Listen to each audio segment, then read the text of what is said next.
that. So Well, like you say, it's something you can prove, you know. hmm It's the type they're working for, Brussels. That's where the orders come from now, Brussels. yeah. Okay, tape 7, day 2, take 1. Well, I just said, I mean, I just said we can come back. Oh, welcome back. Well, I mean, it's not really anything I have pressing right now. Well, the lad needs time to think about anything Okay, that we might have missed. Right. Or stopping people as well. And they would take pot shots at the Americans. They were the, well, freedom fighters, but the other side would be terrorists. Tape 7, take 2. It's just the climate behind what the whole situation is, so it sets the background as to why we were in there, and why were the Russians there, and there was something declared that the Russians did find around about The Americans were there to prevent the Russians from getting there. That's what the Americans were there. What's your take on the Well, the Russians did declare that they did discover something in Egypt around about 62, 61. So maybe whatever they publicly disclosed in 61 or 2, maybe what the 16 was actually involved with in 59. But that's a public record thing. I do. They had scientists and they had historians out there, and they were digging around the pyramids. You know, I was aware of that then because they were talking about it. But like I said, when we went in that office, they just told me to get all the documents and take photographs. I remember one document I got. It had they had pictures of stars and planets on them. You know, a couple of bits of paper I picked up had pictures of them, like photographs of stars, and I just took photographs of them. Mm. And there was other documents that had description. They had drawings of machines on them, which I didn't understand. Mm-hmm. But I mean, I didn't want to go into that because it could have been anything. It could have been, you know, a coffee machine or something. I just took a photograph of everything that was there. So Yeah. I got all the papers and I clicked, and I just keep on throwing the paper away and clicking. You know, that's all I did. Yeah. And then when they were finished, I put them back in the desk.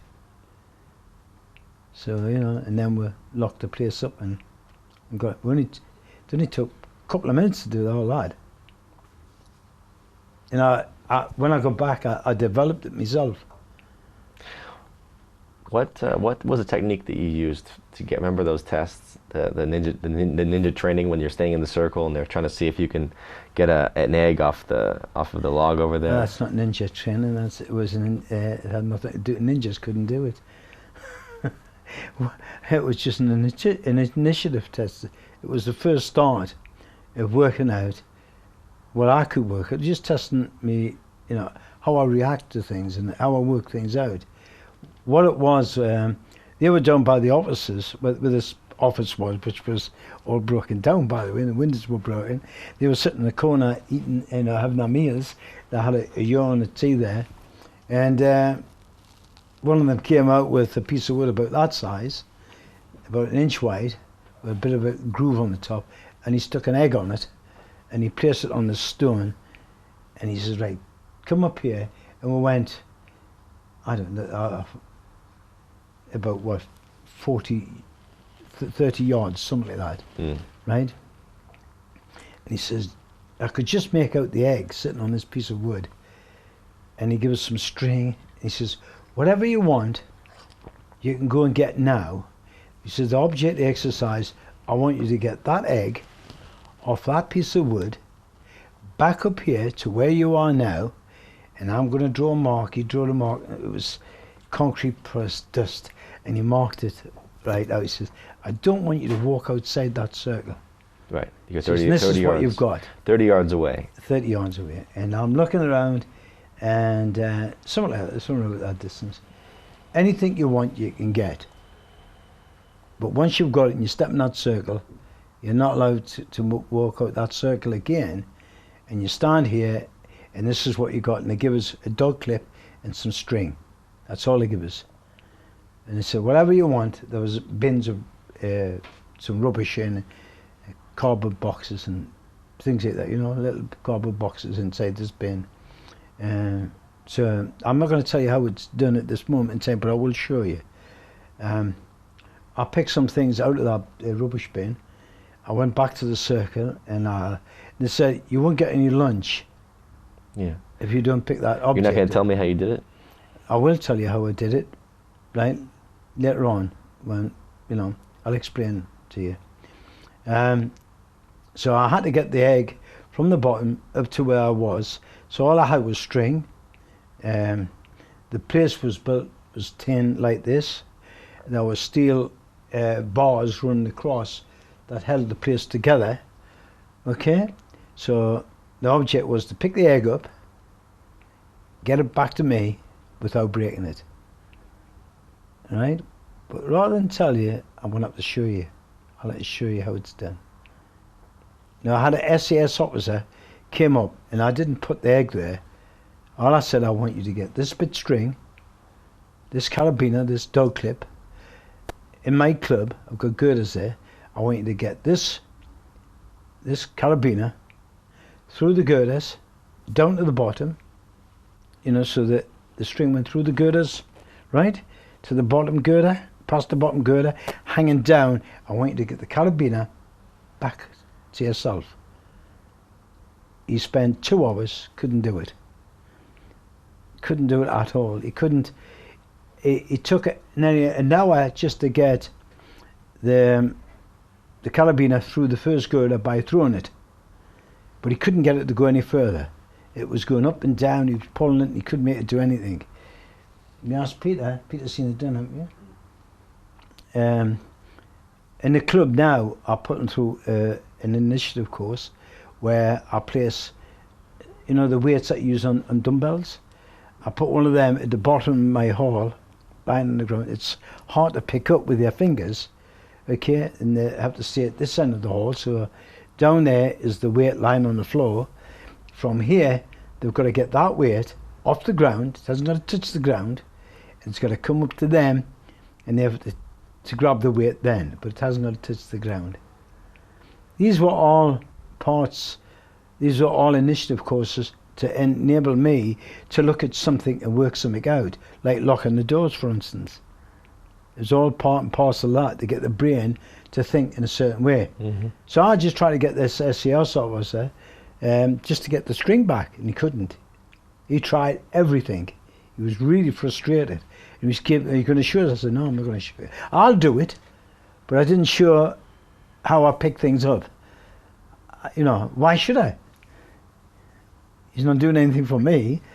I just showed him that, I got the thing through the girders, I got it through the next girder, I made it go around in circles, do you understand? I made it go sideways, and then I made it come back and fly into my hand, which you've seen. You see? He said, by the way, he says, that, where you look, that guy in the room. She said, "You really don't expect me to believe that?" I says, "Really, I don't expect you to believe anything." He wasn't quite sure how to take that. In other words, I thought he was a bit dumb, so that's what I didn't expect him to believe it. I said, "I'll tell you what, come in." I took him in my office. I said, "Now this lock, it would be really difficult for me to do it with this lock. I can barely get the key in and out of the hole. Do you understand? It's tiny. The key's only about that size, It's very, very awkward. I've got 2 keys on it." I said, "I'll tell you what, you're going to watch this, but you're not going to be able to do it." I put him in my chair, my office chair, sitting. I said, "Sit there, and I want you to hold your hand like that and don't move it." I said, "I want to put a hole in your pocket." So he sat with his hand like that. I went to the lock, I put the key in it, I rigged it up, I put the string through his hand, around underneath the table, and he sat there. I went outside in the passage, closed the door, locked the door. The keys did come out after a while. I had a bit of struggle with it. They come out, the keys come along, and I said, "Tell us when you're in your hand." He says, "In my hand now." And I said, "Okay," and then I retrieved it, and he left with the keys in his hand. And he stood it. He said, "I never thought that could possibly be done." He said, "I still think it's impossible before I've seen it." So you're going to show me now? I'll show you these things here. I can't show you them now you're here, but I'm going to have to show you at some point. But if you want to see them in a film, I'll teach you how to do them. Okay. Okay, so in a film, I'll teach you. I'll show you how it's done. Well, you're going to have to if you're going to make the film. Well, we don't have to put it in, but it would be cool. And always make sure that this is not a trick. You know, it's not, you know, how they make things happen in films. No, it'll be for real. We're trying to convince the public that, because if they can't do it or they won't be able to do it, It's not necessary to convince the public. You just show them. Yeah. If they want to believe, they Yeah, believe. exactly. Right. It's like all these craft flying around. You got YouTube videos of craft everywhere. People don't want to believe in aliens. Don't believe it. Not to say that every video is real. Yeah. I'm sure that some of them are. They're too clever not to be. Yeah. Anyway. So you know that the lad, what's his name? I keep forgetting his name. The one in They Live. Roddy, Hot Rod. Yeah. Richard Carpenter. Yeah. Hot Rod. So how did he get that? How did he get the film? How did he get in that film? John Carpenter liked him. Just liked his as a wrestler. He liked his look, his feel. It's like, you're the guy. Okay. I see. So was this an accident? I mean, was he wrestling at the time or something? Yeah, he was wrestling. He was I wrestling. see. I'm trying to work out what drew their attention to him. Oh, yeah. He was a famous wrestler. I see. Okay. Yeah. I mean, not as famous. I mean, he was fighting with Hulk and Mr. T in that era. You know, Jesse Ventura. Yeah. That was the heyday, the early Hulk days. Hogan. Yeah. I haven't seen any of his wrestling, Jesse like, but Yeah. So there was a wrestling, it was a boxing place up here where they did boxing in Newcastle, right? And I remember I was invited up there by some boxers, you know, and I was wrestling at the time. And this guy, they were practicing this, you know, where they bounce off the rope. You know, you can't make people bounce off the rope. You can throw them, but they're not going to, you know, it was a setup. yeah. And I thought it was very good because the stunts were very good, you know, without actually really hurting ourselves. Yeah. They had this lovely springy floor, you know, to help them to be able to do it. And I was just down from here to there off this wrestler to the camera. He picked him up and he slammed him on his floor and he's, damn it, man, do you mind doing it? You know, you hurt us there. And they did it again, you see, so that the timing was perfect. But he had his face flattened to the ground. He went, oh, what's that smell? You see, and we were looking at him, and there was the canvas they have on the boxing ring, in the ring. He picked that up. Oh, what a terrible smell! So anyway, a couple of guys looked underneath the stage. There was a body chopped up underneath. Jesus. The caretaker had hacked his body, and it had been there for some time. That's in the papers, huh? You can still get that. Yeah. So this guy's, you know, yeah. It was there was Who did he kill? it was it's two gears apparently. One had hacked the other one, hacked each other to death, hacked this other guy to death. And they put him underneath the. I think they were going to move it. I don't think they were going to leave it there, but they never got the opportunity. There was always somebody there. Right. So I think it was on the spur of the moment. I think because he was the caretaker, he was cleaning up. You see. Yeah, pretty dumb place to leave it. Right? Yeah. That's fun. Down to me for the wrestler, practicing.